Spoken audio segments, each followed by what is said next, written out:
সেতি রোগ, যেটিকে ভিটিলিগোও বলে থাকি, কেন এটিকে বলা হয় যে এটি একটা অভিশপ্ত একটা রোগ? এটা মানুষের ভ্রান্ত ধারণা। দেখা যায় ম্যাক্সিমাম ক্ষেত্রে ভিটিলিগো বা সেতি রোগকে অনেক আগে থেকেই প্রচলন হয়ে আসছে যে এটা সাধারণত ছোঁয়াচে বা এটা আস্তে আস্তে বাড়তেই থাকবে, এটার কোনো চিকিৎসা নেই। তো এই জন্য এটাকে অভিশপ্ত রোগ বলে, কিন্তু এটা টোটালি ভ্রান্ত ধারণা। এটা কিন্তু ম্যানেজেবল, এটা আসলে কন্ট্রোলে রাখা যায়, ট্রিটমেন্ট করলে অনেকটাই এটা ভালো হয়ে আসে।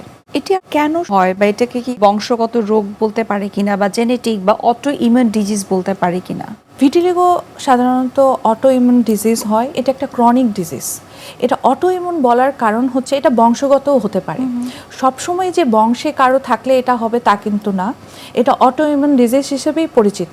অটো ইমিউন ডিজিজ কেন বলে আমি আপনাকে বলছি যে নিজের রোগ প্রতিরোধ ক্ষমতা, নিজের শরীরের রোগ প্রতিরোধ ক্ষমতা নিজের বডির যে ত্বক থেকে যে কালার তৈরি করে বা ত্বকের যে রং তৈরি করে যেই কোষ মেলানোসাইট, এটাকেই ধ্বংস করতে থাকে।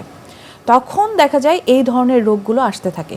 আবার এই রোগটা অনেক সময় অনেকাংশেই অন্যান্য অটোইমিউন ডিজিজের সাথেও আসতে পারে, যেমন থাইরয়েড ডিজিজ বা ডায়াবেটিস যাদের আছে তাদেরও এটা হতে পারে।